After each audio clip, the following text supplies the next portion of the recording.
Salut les amis, j'espère que vous allez bien et que tout se passe bien pour vous. Avant de commencer cette vidéo, envoyons d'abord tous notre force, toutes nos pensées positives envers les familles endeuillées et les victimes du séisme qui a eu lieu en Turquie et la Syrie.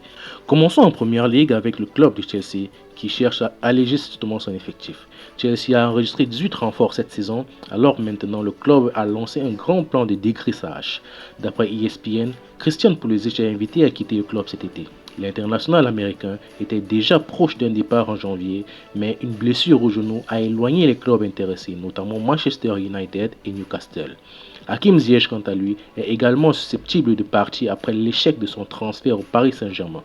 L'avenir de Pierre-Emerick Aubameyang à Londres est aussi remis en cause. Le Los Angeles FC serait très intéressé par les services du buteur de 33 ans. Ce matin, ce Daily Telegraph a assuré qu'Aubameyang n'était pas emballé par un départ en MLS. En cas d'offre, Chelsea ne serait pas contre justement de dire adieu à Mateo Kovacic, Kalidou Koulibaly et Callum Hudson-Odoi selon les médias britanniques. Un sacré ménage. Faisons un tour cette fois-ci du côté du Milan AC en Italie où Olivier Giroud met tout le monde d'accord. Celui-ci porte le Milan. Ce matin, la presse italienne est satisfaite de la dernière prestation de l'AC Milan. Après une mauvaise dynamique en championnat, 2 nuls puis 3 défaites de rang, les Rossoneri battent le Torino. Le seul buteur du match, on le connaît bien en France, c'est Olivier Giroud. Le meilleur buteur de l'histoire des Bleus est l'auteur d'une belle tête décroisée que l'on peut mieux voir sur la première page du Corriere dello Sport. Les médias italiens font justement l'éloge du français, qui pourrait alors être l'homme clé pour battre Tottenham mardi soir.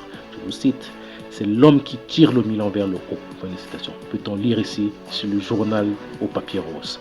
Quelques infos encore sur le Milan.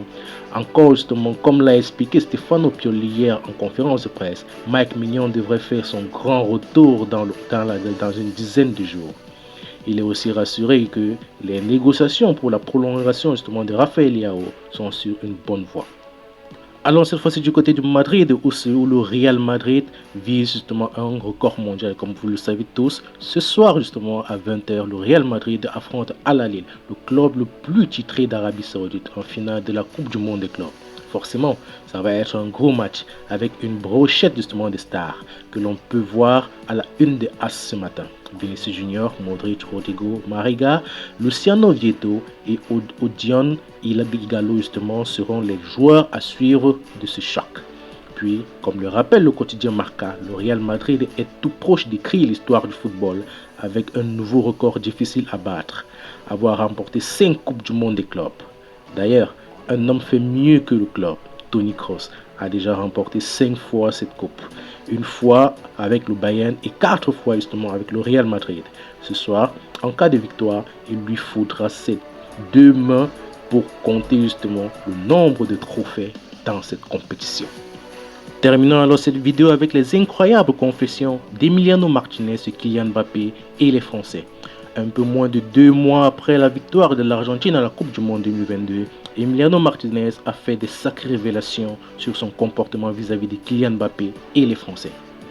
Si l'attaquant du PSG avait répondu à l'ancien goal d'Arsenal de manière surprenante, l'Argentin est longuement revenu sur ces événements dans un entretien accordé à France Football, expliquant qu'il ferait aujourd'hui les choses différemment. Je n'ai pas eu l'intention de blesser qui que ce soit.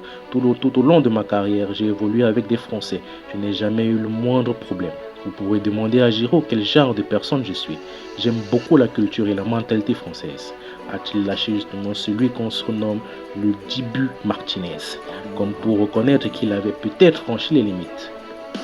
Y a-t-il alors un moyen de se réconcilier avec Kylian Mbappé? Pour définitivement mettre un terme aux nombreuses polémiques entourant les deux hommes, le natif de Mar del Plata a même tenu des propos très élogieux à l'égard du numéro 7 du PSG. Après la finale, je lui ai dit que c'était un plaisir de jouer contre lui et qu'il avait bien failli gagner ce match à lui tout seul. J'ai eu la confirmation qu'il avait un immense talent. Quand Messi arrêtera, je suis persuadé que Kylian va remporter de nombreux ballons d'or. Une sorte de mea culpa d'Emi Martinez suffisant pour calmer alors les tensions avec les Français?